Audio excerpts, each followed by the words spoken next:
Continuamos con estas sesiones. Soy la directora del Centro de Estudios de la Transición, codirectora junto con Pepe Domingo de esta sesión, y es un placer que estén ustedes hoy aquí. La verdad que es un lujo y además se está retransmitiendo y sabemos que con bastante público que nos está escuchando. Hoy tenemos el enorme placer de tener a dos especialistas. Tengo que disculpar inicialmente al catedrático José Luis Peñar, que por un tema familiar y personal inexcusable no puede estar ahora mismo con nosotros y me pide que les transmite a ustedes sus disculpas por no poder estar.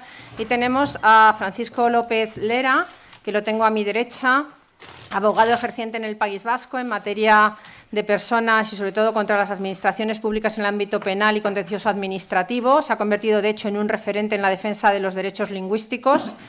Tiene experiencia como letrado de más de 25 años, a la que se añade que es funcionario en trabajos relacionados con la seguridad pública y que, sobre todo, nos va a hablar de todo lo que es esta situación, a veces de película de Berlanga, sinceramente, del acceso a la administración pública, de las oposiciones, de los derechos, del tema laboral, etcétera. Y a mi izquierda tengo a Rubén Sansegundo, doctor en Ingeniería de Telecomunicaciones, catedrático de la Universidad Politécnica de Madrid, especializado investigador en temas de reconocimiento de voz en palabra escrita y estimación de medidas de confianza para el reconocimiento y la compresión del habla y el diseño de diálogos en aplicaciones de voz. Ha realizado estancias en universidades como la Universidad de Colorado, en Boulder, en el Carnegie Mellon con una beca Fulbright. En el ámbito profesional trabaja con el grupo de telecomunicaciones de habla de Telefónica de I+D en proyectos de estimación de confianza en reconocimiento de voz, modelado acústico, habla y participación en diseños de servicios considerados en estas tecnologías. Yo incluso había preparado una contextualización de la mesa, pero es que yo creo que no es necesario porque acabo de hablar con ellos y mejor contextualización que va a dar a ellos va a ser imposible, con lo que le paso la palabra inicialmente a Rubén para que nos diga todo este ámbito de las nuevas tecnologías, de la IA, de la inteligencia artificial, cómo pueden ser una buena herramienta o no para estas situaciones complicadas que tenemos en relación con el tema de los derechos lingüísticos. Así que cuando tú quieras, Rubén, eres el protagonista. Muchas gracias. Quiero empezar pues dando las gracias a Impulso Ciudadano por la invitación, a Víctor, que le hemos visto por allí, con el que tenemos mucho contacto.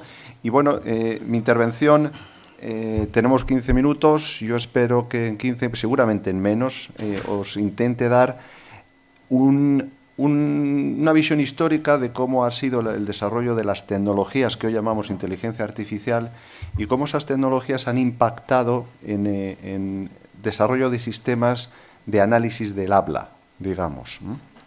Entendiendo la evolución de la tecnología y de a dónde hemos llegado, yo creo que se puede entender muy bien cuál es el papel que van a tener a partir de ahora, en lo que es el apoyo a los ciudadanos en relación con el manejo de las lenguas, ¿no? Entonces, nosotros trabajamos, digo nosotros porque ha venido conmigo también Fernando Fernández, que es compañero del Grupo de Tecnología del Habla de la Universidad Politécnica de Madrid, y hemos trabajado, es un grupo de los años 80 y tantos, 84, 85, empezamos trabajando en el desarrollo de sistemas de reconocimiento de habla, síntesis de habla en diferentes idiomas. En esa época, la tecnología principal se basaba en el análisis de una serie de algoritmos matemáticos que intentaban replicar lo que los expertos lingüistas nos decían. Entonces, digamos que los ingenieros lo que hacíamos era, tengo un conocimiento experto, que era lingüista, y entonces nosotros lo intentábamos codificar. Y si ese conocimiento no estaba, pues nosotros no sabíamos codificarlo, básicamente. Eran lo que se llaman sistemas basados en conocimiento. A partir de ahí, ¿qué estrategia de financiación hemos visto desde las administraciones públicas? Bueno, pues que en las diferentes regiones de España, pues en el País Vasco, etcétera, se hacía una inversión muy importante en ese conocimiento para poder desarrollar tecnologías específicas de la lengua. Eso ha ido cambiando un poco, Entonces, nosotros en nuestro equipo de investigación pues éramos ingenieros y éramos lingüistas. Empezamos a trabajar en ese tema, ¿no? Al principio de siglo empiezan a haber algoritmos que son capaces de aprender por sí mismos, lo que se llama el machine learning, el aprendizaje automático.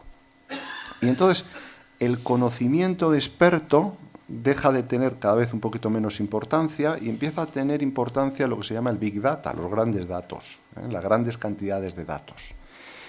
Y a partir de ahí, nosotros desarrollamos algoritmos que aprenden las características lingüísticas. Luego eso sigue siendo necesario el conocimiento experto, pero cada vez menos. Y lo que se necesitan son algoritmos que aprendan de los datos. Eso empieza el concepto de aprendizaje, ¿no? Aprendizaje. Claro, las políticas lingüísticas de inversión en investigación cambian totalmente. Lo que se plantea ahora es necesitamos datos, necesitamos grabar datos, necesitamos no solo grabarlos, sino transcribirlos. Porque el proceso de aprendizaje de las máquinas, pues tienes que tener el dato de entrada, pero luego tienes que tener la referencia, lo que nosotros llamamos el ground truth, es decir, cuál es la etiqueta real, qué es lo que ha dicho. Tú tienes el audio, pero tienes que saber lo que ha dicho. Hay que transcribir, sigue siendo necesario conocimiento experto, pero deja de ser un asesor en el desarrollo de los algoritmos a ser un anotador, digamos, que genera datos, ¿vale? Y a partir de ahí se empiezan a desarrollar algoritmos y se empiezan a descubrir algoritmos, pues hace 15 años, en los primeros años de este siglo, donde aprenden, pero con una capacidad limitada. Son las redes neuronales, donde las entrenábamos desde hace muchos años, pero entrenábamos 3 capas: capa de entrada, capa intermedia, capa de salida. No éramos capaces de entrenar más redes, o redes más complejas. Se llama aprendizaje. Bueno, pues cerca del año 2010 aproximadamente aparecen unos nuevos algoritmos que permiten entrenar un número ilimitado de capas. Y a la vez vamos cada vez consiguiendo más datos. Por lo tanto, ¿qué es lo que se llama ahora el deep learning, el aprendizaje profundo? Que lo que viene a representar básicamente es que ya no tenemos 3 capas, sino que tenemos un montón de capas y por lo tanto aprendemos con una estructura profunda, digamos, ¿no? A partir de ahí, cuando somos capaces de entrenar un número ilimitado de capas con un crecimiento exponencial de datos, pues aparece lo que es la revolución de la inteligencia artificial o inteligencia artificial 2.0, y es que empezamos a hacer algoritmos que aprenden de los datos. A partir de ahí los datos empiezan a ser muy importantes y el conocimiento experto cada vez menos importante. Bien, seguimos avanzando. A partir de ese proceso, seguimos necesitando datos que estén etiquetados. Datos, grabaciones, donde sepamos el idioma, sepamos la persona que lo ha dicho, sepamos lo que ha dicho, la transcripción, etc. Sigue habiendo todavía un esfuerzo, digamos, vamos a decirlo así, dependiente del idioma, porque necesitas datos que son dependientes del idioma. Entonces, sigue habiendo políticas, digamos, de financiación autonómica, y yo lo comparo, nosotros estamos aquí en Madrid, lo comparo con la financiación que tienen nuestros amigos y compañeros de la UPC, de Cataluña, o de la UPV del País Vasco. Pues claro, tenemos mucho menos financiación en relación con el desarrollo de tecnologías que tienen que ver con la lengua. Bien. Seguimos avanzando. Yo creo que ahí llegamos a un punto ya bastante... esto es a partir de hace 5 años aproximadamente. Somos capaces de desarrollar algoritmos que aprenden de los datos, pero que además no necesitamos datos etiquetados. Y diréis, bueno, ¿y esto cómo se consigue? Bueno, que es la base de lo que es ChatGPT ahora mismo.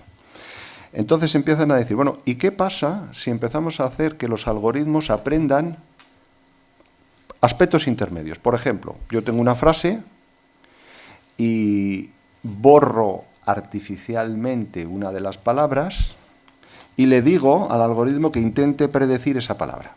A veces borro la primera, a veces borro la tercera, a veces borro la cuarta. Es decir, voy eliminando de ese contenido aspectos.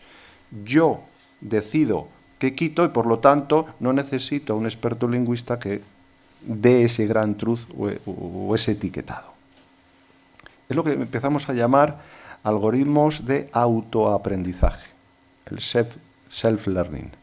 Es decir, con muchos datos, aunque no estén etiquetados ni estén supervisados, empiezan los sistemas a aprender cosas. y aprenden cosas muy interesantes. Y si lo que hago es que quito la última palabra y que prediga, empiezo a desarrollar inteligencia artificial generativa. Es que a partir de un conjunto de datos me genera los siguientes datos. Claro, esto es otra revolución, porque es que ya, digamos, un experto en inteligencia artificial empieza con grandes cantidades de datos, eso sí, empieza a desarrollar sistemas que funcionan muy bien. Seguimos avanzando. Claro, eso se aplica a lo que son el texto escrito, se aplica también a las secuencias de audio, pues porque al final tiene secuencias de audio, secuencias de vídeos, y aparece una explosión de estos algoritmos en todo lo que es la multimedia en general. Veréis OpenAI, que está trabajando con sistemas generativos de imagen, generativos de audio, generativos de vídeo. Ya hay vídeos generados automáticamente para simular determinados anuncios o determinadas cosas. Claro, si analizamos todo eso, bueno, pues ahora pasamos a ver un poquito el impacto. Vamos a ver impacto económico.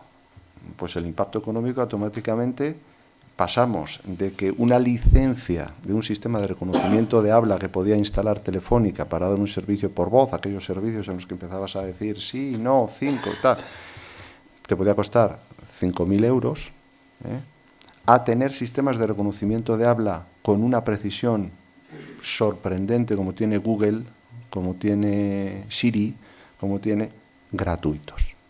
Claro, esto para los que hacíamos negocio con estas tecnologías es bastante doloroso, porque al final se convierte en una commodity. Estas tecnologías, digámoslo así, están desde el punto de vista del ciudadano a un coste bajísimo, incorporado de manera gratuita en nuestras aplicaciones y en nuestros móviles. Esto se debe principalmente a que las empresas que los desarrollan no necesitan invertir grandes cantidades de dinero en el conocimiento experto, puesto que pueden aprender de datos que tienen grabados. De datos multidioma, con variedades dialectales las que sean, de diferentes regiones, pero no solo eso, también dispositivos diferentes, puedes haber grabado a través de un teléfono, haber grabado a través de un micrófono, con diferentes calidades en diferentes situaciones, y al final tienes sistemas que son capaces de aprender todas esas condiciones sin la necesidad de una supervisión experta. Claro, eso reduce muchísimo el coste, ¿no? Desde el punto de vista ciudadano, esto es maravilloso. Esto es maravilloso, porque ahora tenemos unas tecnologías que rompen lo que son las barreras lingüísticas que podamos crear. Entonces eso va a chocar, y ya es, así como lo veo yo, es que cualquier barrera que se ponga basada en la lengua, estas tecnologías se la van a llevar por delante. Es mi opinión. Ahora podemos ir a cualquier país con nuestra aplicación en el móvil, traducir una carta, un menú, y estamos al borde de que esa traducción sea traducción de voz, que ya funciona muy bien, pero que sea online directamente. Yo le hable y el móvil lo traduzca a otro idioma. Es decir, eso estamos muy cerquita de que sea, y de que sea gratuito. O sea, que al final Google lo incorpora. Es gratuito, si me permitís, es gratuito, pero lo que está haciendo las grandes empresas, ¿qué está haciendo? Cogiendo datos que luego le ayuden otra vez a mejorar sus sistemas. Teníamos Pedro Moreno, que es un antiguo alumno nuestro, que es el responsable de reconocimiento de voz en Google, en Estados Unidos, nos decía, nosotros no nos preocupamos si los micrófonos, es decir, porque le preguntábamos, bueno, y ahora los móviles de última generación, que tienen micrófonos de mucha más calidad, ¿qué hacéis vosotros para...? Nada, decimos, nosotros no hacemos nada, nosotros lo que hacemos es grabamos a la gente, y lo que hacemos es reentrenamos nuestras tecnologías con las grabaciones de los últimos 3 meses. Si en esos 3 meses han cambiado de móviles, pues ya estaremos adaptados a los nuevos micrófonos. No necesitamos hacer un estudio científico del ruido, de la reverberación de este micrófono, tal. No, esto es, cogemos los datos, aprendemos de los datos y a partir de ahí empezamos a trabajar, ¿no? Entonces, yo creo que el impacto, por decirlo de alguna manera, y no sé si voy bien de tiempo, Sí, vas bien. va bien de tiempo, y la conclusión más importante es que estas tecnologías, por muchas barreras que nosotros pongamos artificiales, la gente las va a usar, las va a integrar, las va... y bueno, y es muy difícil justificar, no lo sé, mi mujer está en una consulta médica, es muy difícil que la fomenten el hecho de estas tecnologías para atender a cualquier persona inmigrante y que luego le pongan una barrera para atender a otra persona, ¿no? Tenga que saber determinado idioma cuando realmente está atendiendo a gente de Asia, Latinoamérica, el norte de Europa y tenga que cumplir una característica o tenga que saber un idioma para poder atender a otros ciudadanos españoles incluso, ¿no? Eso sería, bajo mi punto de vista, que lo quieren imponer, que lo impongan, ¿no? Pero las tecnologías van para romper las barreras. Entonces, yo creo que cada vez va a ser más difícil mantenerlas, ¿no? De manera artificial. Es un poco la conclusión que quiero, ¿no? Muchas gracias. Pues ahora paso la palabra a Francisco López Lera, abogado y especialista en derechos lingüísticos, cuando tú quieras. Buenos días, gracias María Jesús. En primer lugar, evidentemente agradecer a Impulso Ciudadano el hecho de que me haya invitado aquí, al Instituto de Estudios de la Democracia también mi presencia aquí, y me pregunto, ¿y yo qué hago aquí? Si los ponentes que me han precedido y los que lo que van a seguir a la tarde, vamos, yo no les llego a la suela del zapato, sinceramente, ni en conocimientos, ni en estudios, ni en publicaciones, ni nada. Pero bueno, haré lo que pueda. En primer lugar, yo voy a empezar a decir una cosa igual que va a sonar muy dura. En el País Vasco, si no tienes perfil lingüístico, jamás vas a trabajar en la administración pública. Soy así de taxativo. Así, tal cual. Tal cual. Tienes que tener los básicos B2, B1, B2, C1 y C2. Lo que corresponde, según ustedes han leído una vez, el PL1, PL2, PL3 y PL4. No trabajas. Así de claro. ¿Y por qué?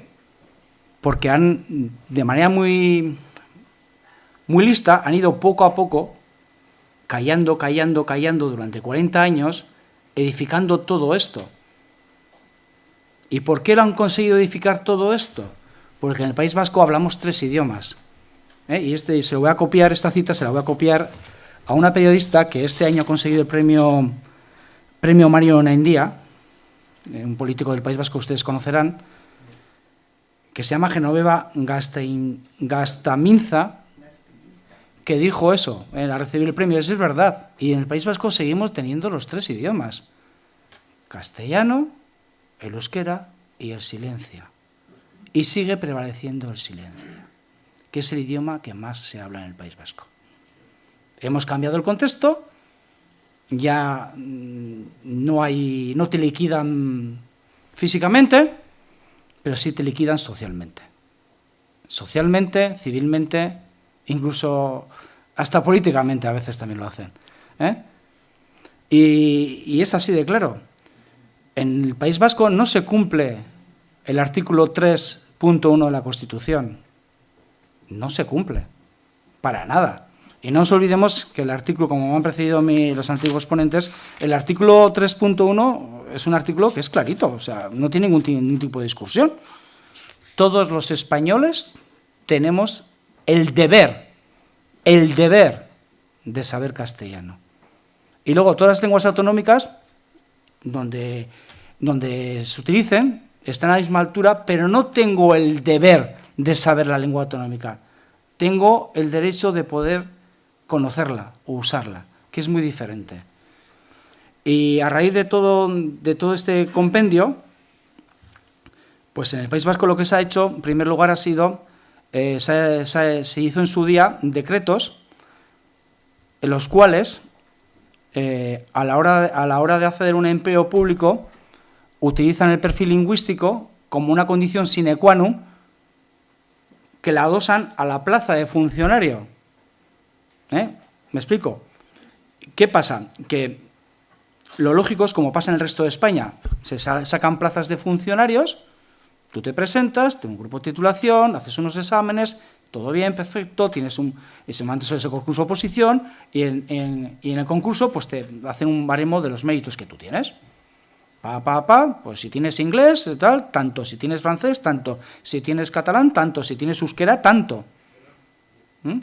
Tanto, ¿vale? Pero no, ahí en el País Vasco, a través de las normativas que ellos mismos han aplicado, a la plaza, o sea, ellos lo que siempre sacan a concurso o dicen, que es un lenguaje que con el paso del tiempo se ha encadenado dentro de la sociedad vasca, es que lo que sale no es una plaza de funcionarios, sale un puesto de trabajo, y el puesto de trabajo tiene unas condiciones sine qua non. ¿Y cuáles son las condiciones sine qua non? Es un perfil lingüístico.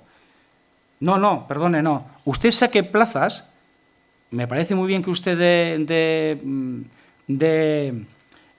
puntos de mérito por el euskera, pero claro, tampoco me dé puntos de mérito de euskera que dé lugar a que sea un porcentaje muy importante que al final también provoca la perversión de que tampoco van a poder entrar.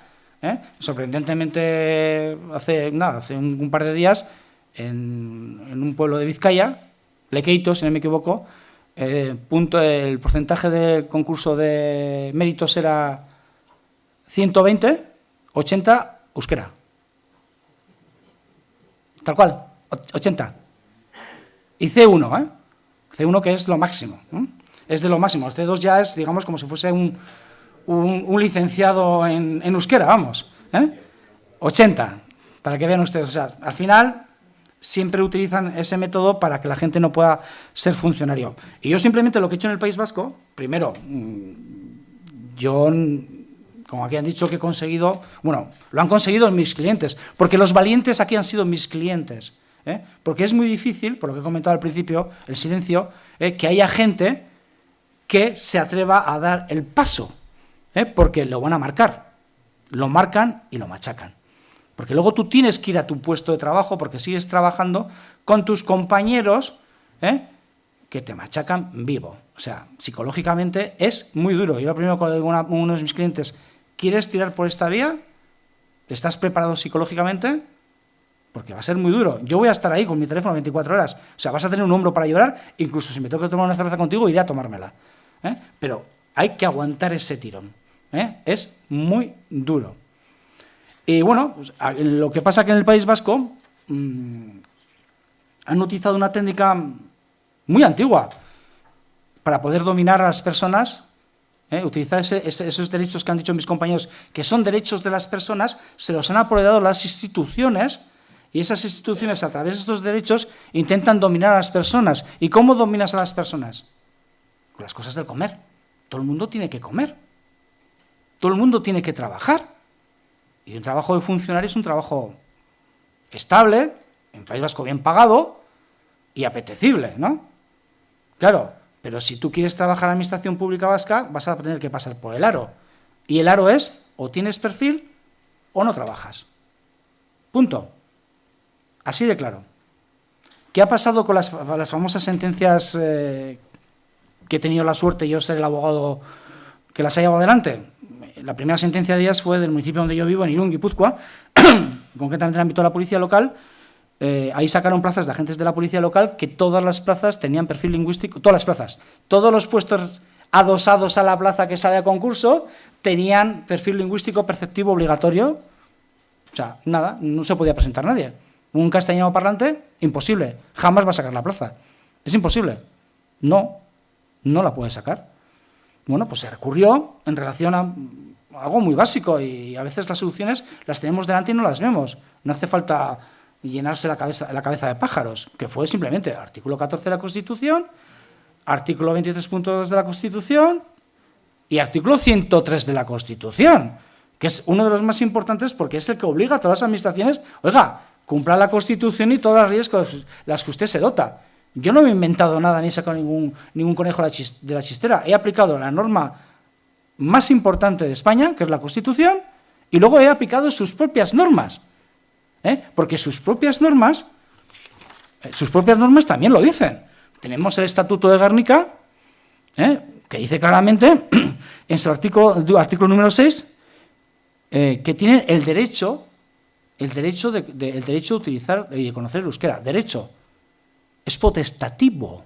En derecho, las formas verbales son muy importantes, los imperativos. En cambio, la Constitución española, que dice, deber. Tienes que saberlo, sí o sí. Luego lo otro, tú verás. También en el propio Estatuto de Autonomía del País Vasco, dice, en el artículo 6.2, garantizar el uso de ambas lenguas y asegurar su conocimiento. Vale, perfecto. Las dos, muy bien. Pero de ahí se deriva que todos los funcionarios de la Administración Pública Vasca tengan que tener por narices un perfil lingüístico. No. El artículo 6.3 dice, nadie, imperativo, ese imperativo es hacia ellos mismos. Nadie podrá ser discriminado por razón de la lengua. Bueno, entonces ¿a qué estamos jugando, señores? O sea, ¿se están haciendo ustedes trampas al solitario? ¿A qué estamos jugando, señores? ¿No? Se están ellos mismos haciendo trampas al solitario. No llego a entender nada. ¿Qué está ocurriendo aquí? Pues bueno, pues luego todo eso, claro, luego ellos, en el País Vasco se sacó un decreto, que es el decreto 86/97, que es el que actualmente está en todos los juzgados por toda la problemática de los perfiles lingüísticos y las sentencias que están ganando por discriminación, que se cambió a raíz de mi sentencia de Irún. En cuanto se dieron cuenta que les había metido un gol en la línea de flotación, no son tontos, son muy listos. Y de hecho la prueba la tenemos aquí, en el Parlamento español, con los representantes de que para ellos el euskera es sagrado, ya no visten como antes, ya no hablan como antes, ya van con trajes, ya van de peluquería, etc. etc. No son tontos, son muy listos. ¿Y qué ocurre? Que en ese decreto, que le voy a responder a usted, que ha preguntado anteriormente, ese decreto es el decreto de normalización del uso del euskera en las administraciones de la Comunidad Autónoma del País Vasco. Ese decreto establece cómo tiene que ser el uso del euskera dentro de las administraciones públicas. Y de ahí es donde viene el hecho del tema de los perfiles lingüísticos. Y de ahí ellos mismos establecieron una fórmula, que es muy curiosa, que todavía nadie me la ha explicado, os la voy a decir a ustedes, en el cual establecen un porcentaje que tiene que tener cada administración pública compuestos con perfil lingüístico, ya sea cualquiera, no dicen cuál de los 4 que antes les he dicho, para que un ciudadano, al ejercitar su derecho individual, como me han dicho los que me han precedido mis compañeros, individual, de él, cuando vaya a la administración, quiera que la atiendan en euskera. ¿Vale? Pues ese es el artículo 11 y la fórmula es la siguiente. Euskaldunes más, abro paréntesis, cuasi euskaldunes partido por 2, cierro paréntesis. Nadie me ha explicado lo que es ser euskaldun, más o menos, pero vuelvo a entender. Una persona que está todo el día, que vive en euskera, que prácticamente no habla castellano, los pueblos de Euskadi profunda, de hecho tengo clientes que a veces me cuesta explicarles las cosas, y luego, ¿y qué es ser cuasi euskaldun? Que alguien me lo explique. Bueno, yo he llegado a sacar la conclusión que ser cuasi euskaldun pues debe ser decir, lo voy a decir en euskera, y luego a tradición. Kaixo, hola, arratsaldeon, buenas tardes, Gabón, buenas noches, aupa el Athletic, aupa la Real, aupa el glorioso Alavés, y Sorionak, felicidades, urte berrión, feliz año nuevo, y ya estamos. Y eso parece ser, y sorprendentemente, ¿dónde están esos datos? También aprovechando lo que perdón por los nombres, Jesús Rull, las estadísticas que ha sacado, claro, ellos no son tontos. ¿Y cómo sabemos esos datos? ¿Dónde los sacan? De Eustat. ¿Qué es el Eustat? El Centro de Estadística del Gobierno Vasco. O sea, ellos mismos van a hacer las encuestas a los domicilios, y ellos ponen las X donde quieran. Yo como sé, ese señor ha dicho que yo soy cuasi euskaldun o euskaldun, o no entiendo. Te vas a mirar los datos a la página web de Eustat y te encuentras un municipio cualquiera que da la casualidad 50.000 habitantes. Imagínense, 50.000 habitantes, euskaldunes, pongamos que dice 15.000. Caus euskaldunes siempre es la mitad, o un poquito más. Siempre. ¿Qué caso? Eso nos sale un número, hacemos una regla de 3 y nos sale un porcentaje. Un porcentaje que es X, pongamos el 50%. Claro, llegas ¿Qué hacemos? La defensa que hago, muy bien, perfecto, utilizo sus normas, 50%. Claro, pero ellos dicen, o venden la moto, que ese 50% es lo mínimo. No, perdone, es lo que tiene que haber para garantizar que alguien quiera ejercitar su derecho personal, que ahora aquí aprovecho para conectar el derecho personal. Ellos ponen en la misma altura un derecho fundamental, que es el artículo 14, el derecho a la igualdad, con el 23.2, lo ponen a la altura de un derecho dentro de la pirámide normativa de Kelsen, que está ahí abajo. Te lo suben aquí arriba. ¡Bum! Pero hombre, por Dios, eso no puede ser. Eso no puede ser. Además que es un derecho, como es un derecho personal, es muy volátil. Estos sí que no son volátiles. Estos son sagrados. O sea, hay que cumplirlos sí o sí. El otro es un derecho volátil. Y digo que es un derecho volátil porque algunas veces lo explico a la gente y se ríe. Y es que es un derecho que depende cómo me levante. Hoy me levanto con el pie derecho, voy a la administración, hola, buenos días, ¿me puede usted dar este documento? Sí, tenga. ¿Vale? Hoy voy en euskera y la atiende esa persona. Pero da la casualidad que como es un derecho volátil, esa persona igual tiene un euskera muy refinado, o el euskera oficial, porque luego les cuento también una cuña de radio muy interesante. Ese derecho, en ese momento, claro, como es un derecho volátil, puede cambiar de criterio, ¿no? Claro, aquí gente muy importante cambia de criterio todos los días, varias veces, ¿eh? ¿Y qué pasa? Que esa persona cambia de criterio y al cambiar de criterio dice, uy, perdona, no te entiendo muy bien, ¿pasamos al castellano? ¡Uy! Y ese funcionario tiene que hablar en castellano, evidentemente, porque además tiene deber de conocerlo, ¿no? ¿Me explico? Y incluso, no solo en eso, a veces, incluso, esa persona ha tenido relación en castellano con un funcionario X, hoy quiere hablar en euskera, va con el funcionario Y sobre la misma materia, pero resulta que se da cuenta que el funcionario Y no tiene ni para idea. Dice, no, perdona, que me atienda Pepe. ¿Por qué? Sí, pero le va a atender en castellano. No, que me atienda Pepe porque sabe, porque tú no tienes ni idea. Al final cada uno, ¿qué idioma utiliza? El que le interesa para sus objetivos. Ni más ni menos. No puede ser un tema discriminatorio, en ese aspecto. Y lo que estaba diciendo, el decreto, esa fórmula famosa, es un tanto por ciento X. Es inamovible. Ellos consideran lo mínimo. Los jueces le han dicho que no. Ellos defienden, no, es que los derechos lingüísticos, no sé qué, no sé cuántos. No, dicen los jueces, perdone. Usted como administración tiene que ordenar su administración. ¿Me explico? Usted, con su propia ley que se ha dotado, tiene que tener en la relación de puestos de trabajo, porque no son plazas, es igual. La trampa está en mezclar plaza con puesto de trabajo. Luego le voy a contar un caso curioso que está pasando ahora. Plaza con puesto de trabajo.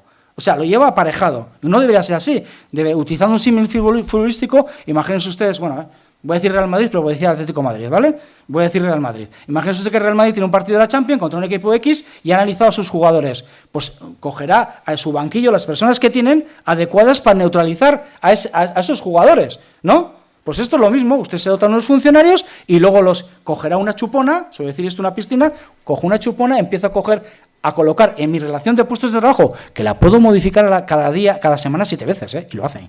Cuando les interesa lo hacen, sobre todo para los grupos de A1, los que tienen que tomar decisiones. En urbanismo sobre todo, porque eso ya lo digo todo, ahí no importa el euskera.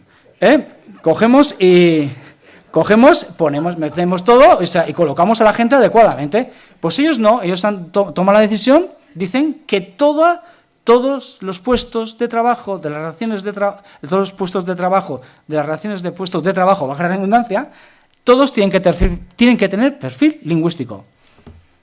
Pero si el artículo 11, que le acabo de decir la fórmula, dice que usted tiene que tener de 100, tiene que tener 50. Se ha extralimitado. Y eso es lo que los jueces están dictando en el País Vasco. Ahí es donde, entre comillas, les estoy metiendo goles por la escuadra. Claro, dice, no, perdone, usted no puede pasar del 50%. Claro, lo que hay que hacer es un trabajo, cogerte la relación de puestos de trabajo, mirarla uno por uno, calcular todo lo que hay, hacer la fórmula, tal, obligarles a través de la prueba en derecho administrativo, ¿quiere usted que me certifique, por favor, cuántos? Y te lo tienen que dar, no les queda otra. Y entonces están pillados. Digo, señoría, en virtud de la prueba tal, dice, me mira su señora y dice, vale, ya lo sé, ya sabes cuál es el fallo, ¿no? Ya está, ¿no? Y eso es el quid de la cuestión, ¿vale? Pero es que es sorprendente que ese decreto ha sido ya en febrero, ha sido derogado por otra norma, la 19/94, que es una auténtica perversión. Y aquí ya les adelanto, por si me están escuchando, que ya lo saben, que lo voy a recurrir. Ya lo saben porque me han estado mirando en LinkedIn, los abogados del gobierno vasco. ¿Quién soy yo? Que nos conocemos perfectamente. Me han estado investigando. Por lo tanto, ese sí que es aterrador. ¿Por qué? Porque ese derecho ya se meten dentro del propio funcionario, que también tiene ese derecho personal de poder utilizar el euskera. Les obligan a que la lengua de trabajo sea el euskera. Sí o sí. No solo eso, también ese decreto obliga a aquellos que tengan relación con la Administración Pública Vasca, a través de contratos, subcontratos, está mal, que toda la relación sea en euskera. Sí o sí. Hasta las empresas privadas se meten a regular la vida de las empresas privadas. Y eso no se puede tolerar. Eso solo tiene un nombre. Y eso es ser totalmente, o como suelo poner algunas veces en redes sociales, volvemos al siglo pasado, a la década de los años 40. Y ya sabemos lo que pasa en Europa. Estamos volviendo a eso. Y no puede ser. Es que cada uno que elija la lengua... me estoy pasando. Que cada uno elija la lengua que quiera. Y sorprendentemente, y lo que está pasando es eso, que todas las relaciones después del puesto de trabajo, pues todas están perfiladas, por lo tanto, no puede dar lugar a que una persona que haya decidido desarrollar su vida en su lengua materna, que en el País Vasco es el castellano, pueda entrar a la administración pública. Eso sí, para cobrar impuestos no te preguntas si tienes perfil, Taca, taca. No te dicen, oiga, como usted da la casualidad que, mire, hemos estudiado su estirpe, como en el derecho romano hemos estudiado su estirpe, y resulta que, mire, usted no tiene ningún funcionario trabajando, por lo tanto le hacemos un 5% de descuento, un 10%, ¿no? ¿Me explico? Y de hecho, como ayer estuve explicando a mis contertulianos, pues bueno, pues la gente que ha hecho al final, la gente dice, la gente no es tonta, si quiero trabajar en la administración pública, tengo que sacarme el perfil. La gente se deja la vida para sacarse los perfiles lingüísticos, porque es un auténtico negocio. Detrás de todo esto hay un auténtico negocio. En la publicidad, en la papelería, en todo, es un auténtico negocio. Hay gente que sus vacaciones se las gasta para ir a un Barnategui. Barnategui es, digamos, como un compañero ha dicho anteriormente, un campo, digamos, no de concentración, aunque, bueno, no sé qué decir, pero bueno, es un lugar donde te estás internado y te están dando clases. Es normalmente el pueblo típico de referencia donde ocurre eso se llama Lazkao, en Guipúzcoa, que Lazkao, su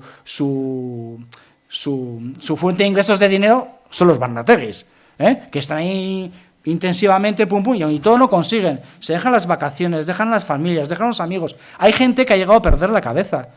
Hay gente que ha acabado muy mal. Muy mal porque no le da. Dicen, lo siento, pero es que por más que intento no puedo sacar el C1. ¿Me explico? Porque bueno, y luego es que encima ya ha habido una vuelta de tuerca con esto. Ha habido una vuelta de tuerca con esto porque ya no solo que pedían un perfil lingüístico, y ahora con el proceso de estabilización y todo esto que ustedes seguramente tienen conocimiento, ya han dado un paso más.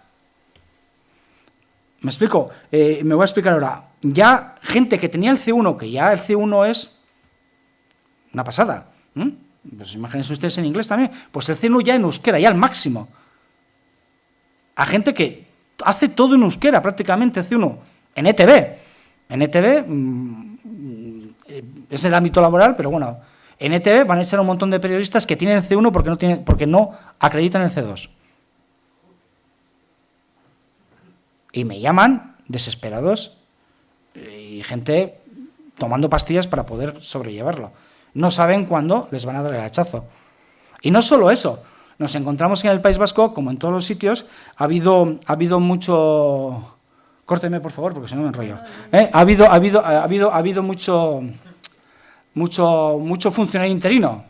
De hecho, el gobierno vasco, no sé si llega a tener el 60%. Claro, qué mejor que tener el gobierno vasco un funcionario interino.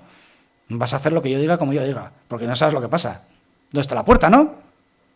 ¿No? Pues bueno, con esta ley de estabilización, yo ya me di cuenta cuando salió que iba a haber problemas.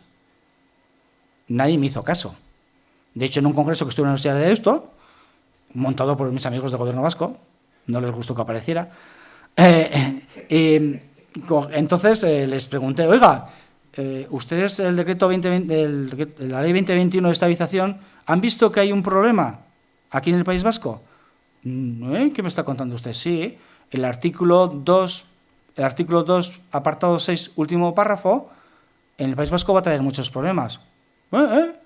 Se lo explico. En el País Vasco hay mucha gente que lleva muchos años de funcionario interino, desarrollando puestos de trabajo pues 20, 15, 30 años, hay gente que los están echando con 30 años. Ya ha habido el primer caso, que me ha llegado a mi despacho, bueno, ya lo advertí, ya vamos a poner la demanda. Es lo siguiente, una funcionaria interina, después de 20 años trabajando en un puesto de trabajo determinado, que ese puesto de trabajo tenía un perfil lingüístico, pero nunca se lo habían exigido, llega el momento de estabilización. Llega el momento de estabilización y se abre el proceso. Y en vez de empezar la casa por el tejado, por los cimientos, empiezan por el tejado. A la gente les han puesto el caramelo en la boca, pero les han puesto el caramelo en la boca envenenado. Lo han hecho porque se han dado cuenta, después de lo que yo dije, mucha gente lo pensó, se han dado cuenta que tenían un grave problema y dicen, tiene que acabar los procesos de estabilización el 31 de diciembre de este año. Si no acaban, no pasa nada. Dicen, vamos a estar casi 2 años con broncas. Claro, porque si empiezan a exigir los requisitos para poder estabilizar, le piden requisitos de ese puesto de trabajo, entonces esa gente que ha estado trabajando de funcionario interino durante mucho tiempo no podría participar en el proceso. ¿Me explico? Y ya desde el año 22 ya estarían los juzgados llenos de demandas. Y eso no querían. Y ahí tiene bastante culpa los sindicatos. Son parte del problema. No ayudan al problema, a solucionarlo. Son parte del problema. Son parte del problema, al menos en el País Vasco. Porque han estado muchos años callados. 40 años calladitos. Eso sí que han utilizado el lenguaje el idioma que más se habla en el País Vasco, el silencio. No sé si es un beneficio propio o por qué. Y entonces, ¿qué ha pasado? Que claro, esas personas han ido presentándose ilusiones, se han hecho el baremo de sus puntos, todo, mira qué puesto voy, yo el primero, el segundo, ya no sé qué, pero llega la hora de la verdad y hay que meter todas esas personas que quieren acceder a ese puesto de estabilización, porque encima se podían presentar todo el mundo, hay que meter todas las personas que tienen interés su bolita en un bombo, ¿no? Y damos al bombo y a ver qué bolita gana. ¿Qué ha ocurrido? Que, por ejemplo, esta persona va a meter su bolita al bombo y dice, ¿a dónde vas tú? ¿Cómo que a dónde voy yo? Mi bolita entra, ¿no? No, tú estás fuera del procedimiento. ¿Pero cómo? ¿Después de 20 años? Sí. ¿Cómo que fuera del procedimiento? No, usted no reúne los requisitos del puesto que está adosado a la plaza, a la plaza que ha salido concurso, ha salido estabilización. Y dice, y encima no solo eso, es que usted se va con una mano delante y otra detrás. ¿Pero cómo? Si el artículo 2, apartado 6, último párrafo, establece una indemnización de 20 días de sueldo por año trabajado con un máximo, me parece, de 8 años. No, perdone, lea bien.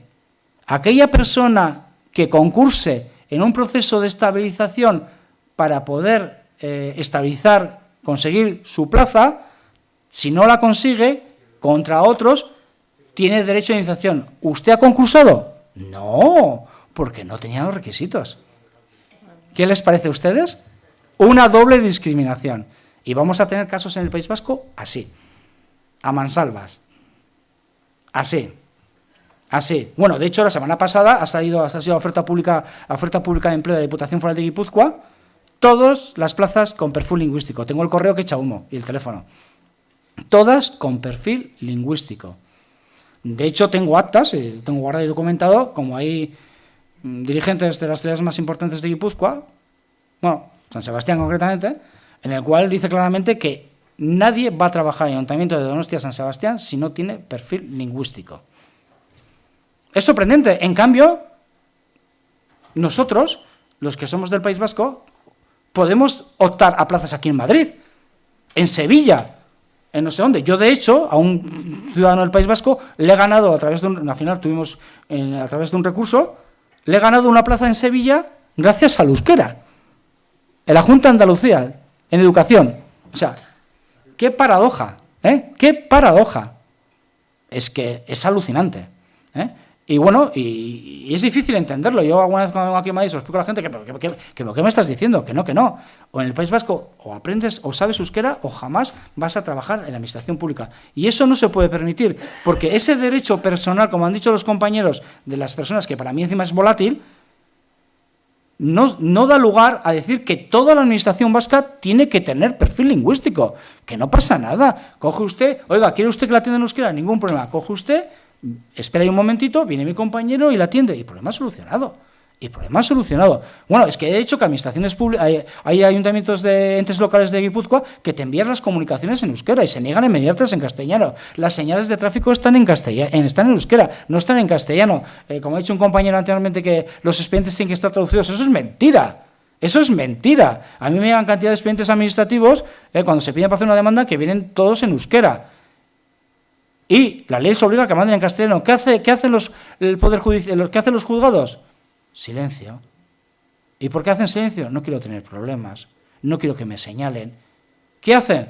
Traductores del juzgado, traduzcan ustedes. ¿Pero por qué? Si esa persona me lo tiene que traer en las dos lenguas. Y es un suma y sigue. Pero volvemos a decir, ¿y por qué? Porque todavía impera la ley del silencio. La gente todavía tiene miedo. La gente no se quiere etiquetar. Porque, como digo yo, quieren salir a la calle libremente, seguir teniendo sus relaciones, que nadie les llame tú eres de tal o eres de cual. Y sobre todo, y este tipo de polarización en relación con el euskera está provocado por las propias administraciones públicas. Y sorprendentemente, los que más a veces se han partido el pecho o han tomado actitudes de estas características han sido administraciones locales en los cuales estaban gobernadas por alcaldes socialistas, que no lo llego a entender. Han sido más papistas que el propio Papa. Y así estamos en el País Vasco. Esperemos que poco a poco se vaya normalizando, que la Constitución se aplique en el País Vasco, como se aplica en el resto del país, pero va a ser muy complicado. Tenemos un lobby en contra impresionante. Tienen nuestro dinero.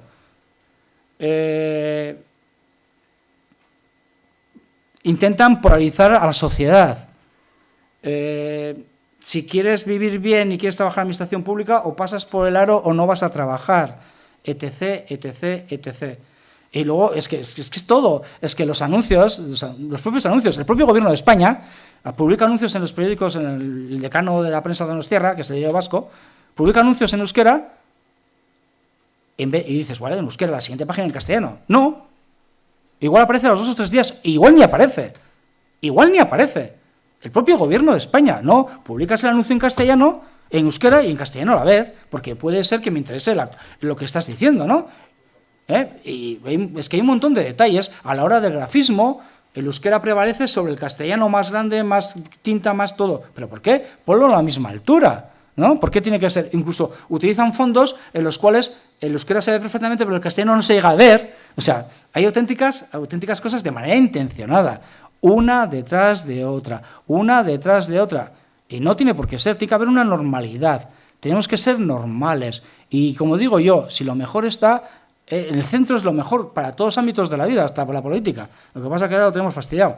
Pero en el centro está lo bueno. O sea, vale, no vamos a discutir 50% RPT, ni fórmulas, ni historias, ni nada. 50-50, ya está.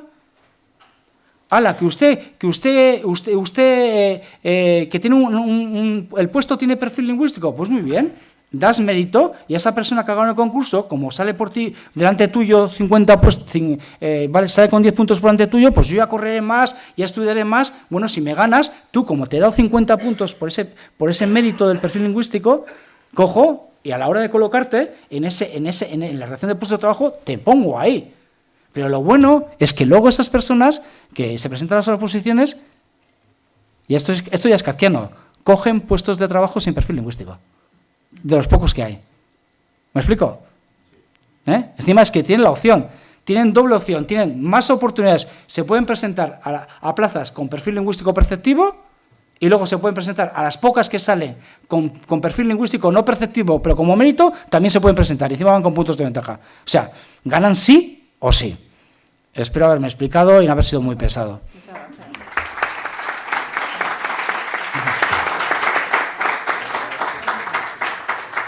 gracias. Bueno, por suerte tenemos 10 minutos hasta que hagamos la pausa para la comida, así que estamos encantados de escuchar sus preguntas. Tenemos un micrófono al fondo. Un momentito, es que necesitaríamos...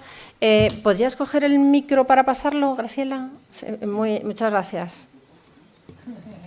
Porque si no, desde el canal de YouTube... Aquí había una pregunta aquí. Primero aquí y luego va el caballero.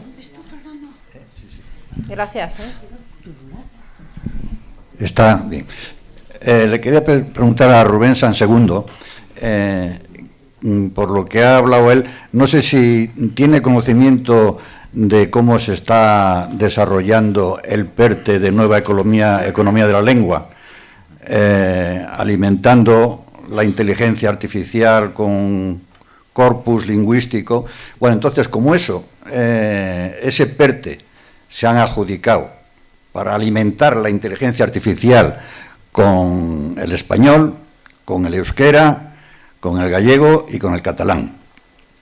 Entonces, con el español, para el euskera, el catalán y el gallego se ha adjudicado a las universidades, bueno, a la Generalitat, que tiene un proyecto que se llama AINA, con muchísimo presupuesto, a la Universidad del País Vasco y a la Universidad de Alicante y a la de Santiago. 7 millones de euros en total. Por parte del español, creo que eso es quien lo lleva en la Real Academia con el proyecto Leia, ¿no? Entonces yo lo que quería saber es si conoce eso, es decir, qué aplicación tiene, es decir, qué beneficio tiene el que haya esos fondos destinados a alimentar la inteligencia artificial. Es decir, quieren conseguir que las máquinas hablen y entiendan en español, en catalán, en euskera y en gallego.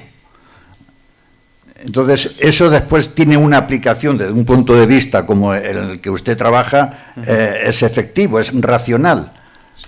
Desde luego, desde luego.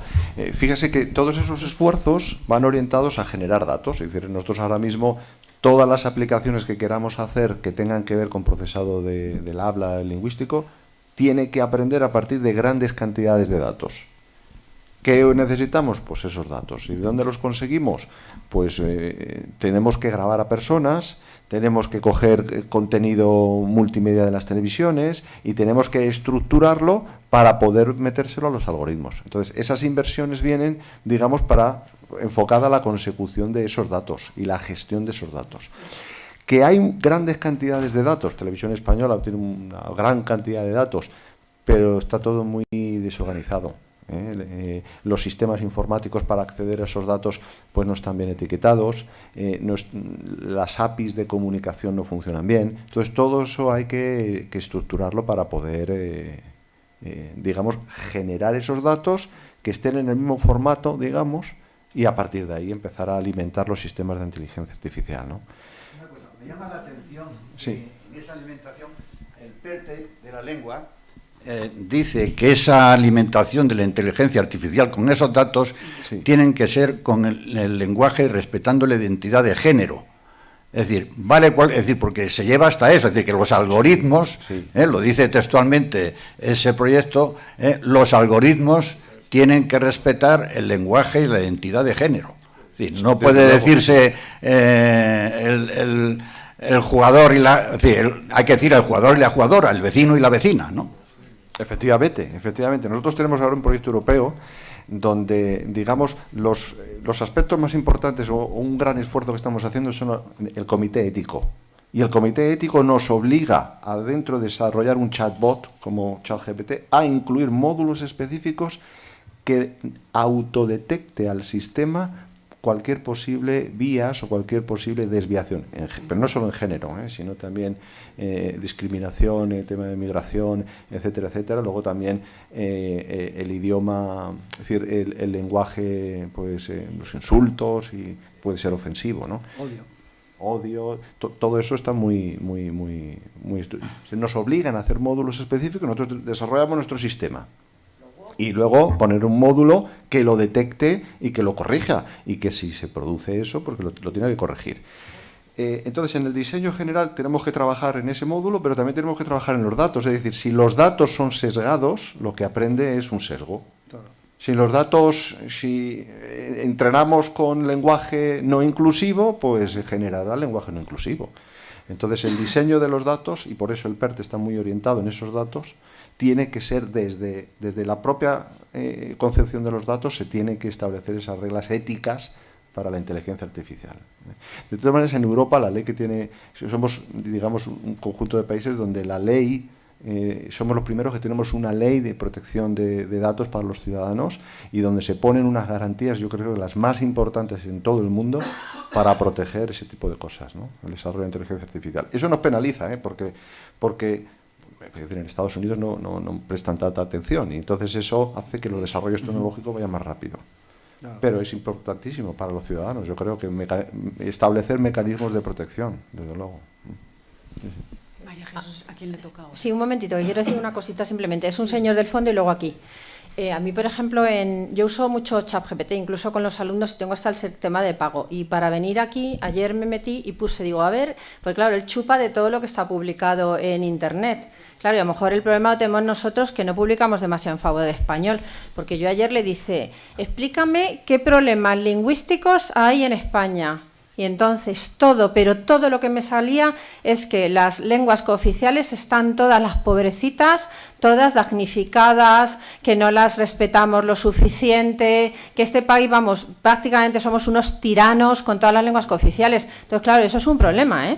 Porque... Pero lo que dice usted es porque los lobbies de presión han aprendido. Dicen, ¿cómo? Si ellos han llegado antes a la tecnología que nosotros, y son listos, y han empezado, la gente joven ha empezado a meter datos, ellos saben, han llegado antes que los que defienden la igualdad, que los no sé qué, son más rápidos, porque realmente hay que ver qué público tenemos aquí.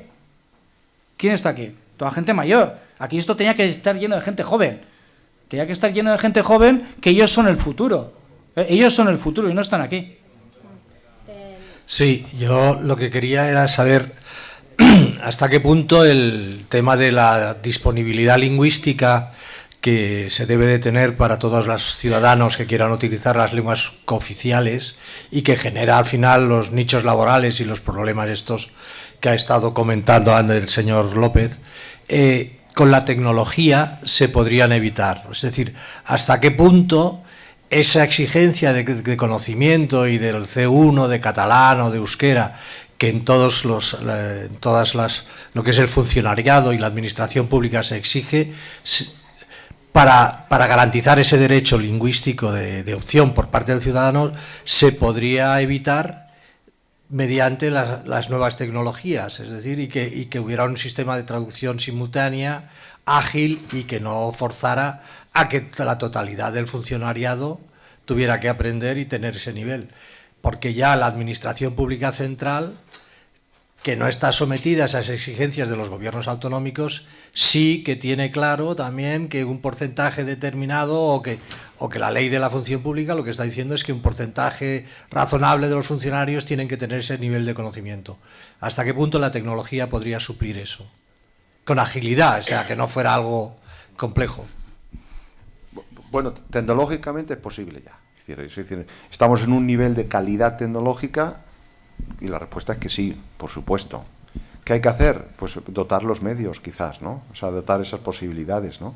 Es posible que algunas lenguas minoritarias necesiten de esfuerzo para conseguir esos datos, digamos, pero ya hay bastantes datos, del euskera, del catalán, el gallego, etcétera. Hay suficientes datos como para hacer sistemas bastante potentes y traducciones, ¿no? O sea que ya Google, cuando pone a traducir, traduce esos idiomas. Es decir, no tecnológicamente no es ningún problema. Habrá que buscar un poco la ergonomía. A lo mejor al funcionario hay que ponerle una tablet para que le dé al botón y traduzca, pero poco más. Primero, si me permites, hacer una corrección. En la Administración General del Estado en el País Vasco también tiene que, si una persona y habla con ellos en euskera, tiene que ser tratado en euskera. O sea, tiene el imperativo de hacerlo. Y en segundo lugar, lo que usted ha comentado, sinceramente, me parece una situación kafkiana y una película de Berlanga. O sea, y si me lo explico. Voy a coger un caso, bueno, si voy a utilizar un caso de una persona, me viene un directivo de una empresa, de una cooperativa, esta persona habla alemán, castellano, chino e inglés. Fue contratado entró a la cooperativa para establecer lazos comerciales con la empresa de automóvil de Alemania, un alemán nativo. Perfecto, lo mejor, ¿no? Ir a Alemania, hablar alemán, pum, pum, pum. Bueno, la cooperativa no tenía ningún problema con el euskera. Una cooperativa en Hernani, si no me equivoco, bastión del tema de Bildu y esta gente, y el tema del euskera, y lo llevan a rajatabla. ¿Vale? Cambian el equipo directivo de la cooperativa y ya empieza a tener problemas con el euskera. Ya le exigen que hablen euskera, los correos, todo no sé qué, todo no sé cuánto. Pues va a un supermercado ahí en Hernani, Eroski, y va a pagar, va tal, y la cajera hablando en euskera. Y él le dice, ¿me hablas en castellano, por favor? Y ya venga que en euskera. Cojo este señor, se cansa, y dice, empieza a hablar en alemán. Y dice la otra, oye, no te entiendo lo que hablas. Y dice, uy, si hablábamos un idioma en común.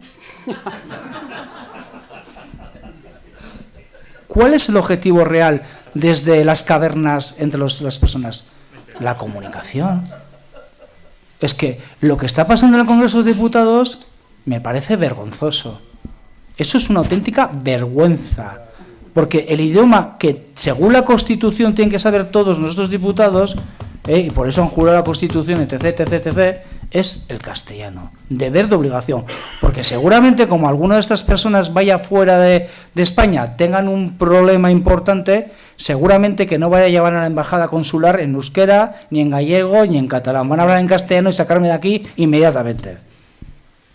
Vamos a ser realistas. Utilicemos el sentido común, que es el sentido menos utilizado en este país. Que nos vamos por los cerros de Bóveda. Por favor, el cantidad de gasto innecesario. Porque detrás de eso hay un negocio. Traductores, el otro, no sé qué, no sé cuántos. Hablando del tema de la administración pública vasca, de las administraciones vascas, todos con perfil lingüístico, todos los de grupo A, técnicos A1, todos perfil lingüístico. Todo lo que hacen lo llevan a traducir. En Irún, todos los documentos se lleva a una empresa privada a traducir para que vayan al pleno. Entonces, ¿para qué me pides el perfil? ¿No? Tenemos las últimas 3 preguntas. Jesús Rull. Una pregunta para señor Sansegundo. Siguiendo lo que ha expuesto, veo que tenemos un binomio. Por una parte tenemos el algoritmo y por otra parte los datos. Pero el tema es, ¿quién verifica la veracidad del dato y sobre todo los errores? Después le haré una pregunta al señor López Lira. Efectivamente, cuando yo hablo de conseguir datos, pues tiene que ser datos de calidad, digamos, ¿no? Ahí lo que tenemos, ya tenemos algoritmos que se llaman de aprendizaje por refuerzo, ¿no? Que es, al final, la última fase de entrenamiento de ChatGPT, lo que hicieron fue contratar a una serie de personas que evaluaban al algoritmo.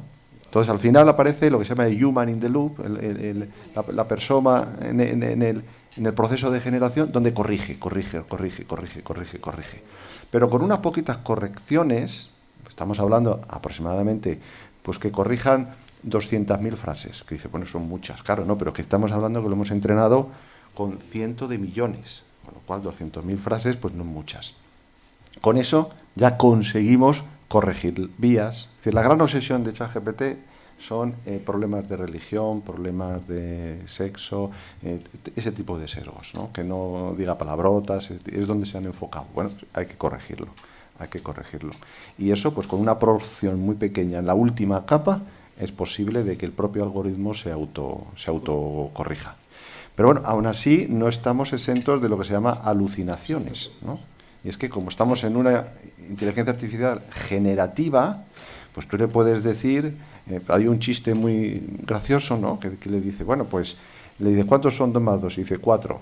Dice, pues yo te digo que son 5. Dice, bueno, si lo dices tú, pues será 5. Y eso te contesta ChatGPT. Entonces, bueno, a veces puede alucinar, ¿no? Si lo dices tú porque has pagado la licencia, ¿no? Claro. Señor López Lera, una pregunta breve, aunque es de mucho contenido, entiendo, ¿no? ¿Cómo relaciona usted el artículo 3 de la Constitución cuando dice que todos tienen el deber de conocer el español con que las administraciones públicas establezcan obligaciones lingüísticas? Pues ¿cómo lo veo? Requisitos lingüísticos. Bajo mi punto de vista no es constitucional. De hecho, como voy a recurrir al decreto ese que le he dicho que obliga a los funcionarios a que la lengua de trabajo sea el euskera, uno de los motivos de mi recurso va a ser ese. No solo eso, hablando también, es que estoy todos los días con esto. El otro día, verificando unas bases concretamente del Lekeitio, obligaban a las personas, una de las pruebas de la oposición, el examen obligatorio en euskera. ¿Pero por qué? Yo puedo elegir la lengua con la cual puedo hacer un examen, una oposición. Es que está reconocido no solo la propia ley de empleado público vasco, sino el propio estatuto de los empleados públicos. Y te encuentras, no, la tienes que hacer en euskera. ¿Pero por qué? Si yo quiero hacerlo todo en castellano. Luego coges y me pides el título, ¿qué es lo que pasa? La gente hace todas las pruebas en castellano y luego dice, en el perfil lingüístico, aquí tienes, papelito. De hecho, el instituto que controla todo esto, que se llama IBAZ, Instituto Vasco de Administraciones Públicas, se ha visto obligado a hacer una aplicación en la cual tú metes tu DNI y te dices si tienes perfil lingüístico o no. Porque la gente, una vez que saca el perfil, al cajón. No sé la cantidad de títulos de perfil que habrán envuelto jamón de jabugo de Salamanca. No lo sé, pero la gente no sabe ni dónde lo tiene. Luego nos olvidamos, Luego entran en el puesto, lo adquieren y no hablan euskera para nada. Es que aparte le han cogido, a la gente que le ha costado, le han cogido tal paquete que no quieren saber nada. Nada, de nada, de nada. Entonces, si un ciudadano vasco va a una institución vasca y él habla en vasco y le responden en español, ¿se lesionan sus derechos lingüísticos? En teoría sí, estaríamos que sí, pero hay que ser bastante más inteligente. Lo que hay que hacer, lo que el funcionario es un poco listo e inteligente, y dicen, perdone, mire, mis conocimientos de euskera no son suficientes para usted entenderle, espere un momentito, llamas a un compañero, la atiende y punto. Pero también habría otra opción. ¿Cuál? Usted también tiene el deber de saber el español. También, pero como él quiere utilizar lo que he dicho anteriormente, ese derecho personal dentro de la pirámide de Kelsen, que está aquí abajo y lo intentan poner aquí arriba, y como es volátil, ella puede decir, vale, ningún problema, mire, va a tardar mi compañero, oye, 5 minutos. Y va y te dice, ¿5 minutos? No, dime, ¿te puedo hablar contigo? O sea, al final lo que buscamos es es que es así, es de chiste, es de chiste, es que a mí me ha pasado en la calle. Bueno, son películas de verdad. Hay situaciones que son alucinantes. Vamos a las dos últimas, intentando ser breves porque ya es el momento de cortar para comer. Soy muy breve para agradecerle al profesor López Lera que haya encuadrado el problema donde desde mi punto de vista debe de encuadrarse el problema. Si nos empeñamos en discutir sobre derechos lingüísticos en términos de identidad colectiva, de cultura, de derecho a existir, etcétera, etcétera, no vamos a entender nada. Si los enfocamos incluso como mecanismos de comunicación, tampoco vamos a entender nada. Nos acaban de explicar que la inteligencia artificial permite traducir de manera sofisticada y de manera eficaz, y aún así no estamos dispuestos a utilizarla. Los llamados derechos lingüísticos son básicamente cláusulas de barrera para impedir el acceso a la función pública y a determinados empleos de quienes no pertenecen a la tribu. No, quieren patas negras. ¿O eres de los míos o no? Es una cláusula de barrera para evitar la competencia en el acceso a la función pública. Yo introduzco un requisito lingüístico en una plaza de funcionario municipal, en una plaza de profesor universitario, en una plaza de policía, en lo que sea, y limito automáticamente la competencia. Ya no van a haber candidatos procedentes de 17 comunidades autónomas, sino de una sola. Ya no compito con 46 millones de españoles, sino con 2, 3, 4, 5 o 6 millones de potenciales concursantes a esa plaza. Y luego pasan pues cosas tan paradójicas como la que acaba de señalar y que yo he visto con mis propios ojos. Sacas una plaza con perfil lingüístico, ganas esa plaza con perfil lingüístico porque no se presenta nadie de fuera y a continuación te olvidas del perfil lingüístico porque al fin y al cabo tú explicas más cómodamente en castellano que en valenciano, en castellano que en euskera. Y los derechos lingüísticos de los alumnos o de los clientes o de los ciudadanos ya se las apañarán de alguna manera. Básicamente, los derechos lingüísticos son un elemento propio o una de las patas fundamentales del clientelismo, de la parcelación de la competitividad, de la protección de los de dentro respecto de los de fuera. Y si lo entendemos de esa manera, comprenderemos mucho mejor muchas de las dinámicas que estamos viendo en nuestra administración pública y fuera de ella. Sí, es cierto lo que dice usted, y lo sorprendente de todo esto que los que mayores defensores de esta aberración de vulneración del derecho fundamental son aquellos que tienen como lengua materna el castellano, que se han visto obligados a aprender euskera y son los peores. Son los peores. Son talibanes, pero talibanes, ¿eh? Dice, ¿cómo? Ahora que yo he hecho, ahora soy yo, vamos, me pongo aquí y soy Rambo aquí y no entra nadie. Son los peores cuando decir, mira, yo lo tengo que hacer, ¿vale? Pero entiendo que es discriminatorio. Bueno, yo quiero hacer un comentario sobre la exposición del señor San Segundo. En Cataluña ya tenemos casos de centros educativos que en las reuniones con las familias, cuando hay padres que piden que se hable en castellano, que haya cosa que no entienden, esa persona, la tutora de clase, utilice usted el Google Translate, yo no voy a cambiar de lengua.